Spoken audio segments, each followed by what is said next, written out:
ginagawa mo rito? Hindi ba sabi ko bantayan mo yung apo ko? Dumating si Xavier.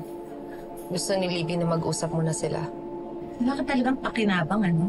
Eh di wala. Kahit ano namang gawin ko, hindi naman sapat sa'yo. Bakit? May napatunayan ka na ba?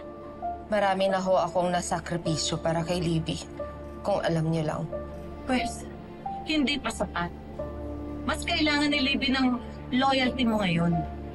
Pero, anong ginagawa mo? Mas kampi ka pa doon sa walang yung princess na yon. Anak mo na nga ang naagrabyado. Pero kumakampi ka pa rin doon sa mga hampas lupang yon. What do you expect? Bigyan kita ng Mother of the Year award?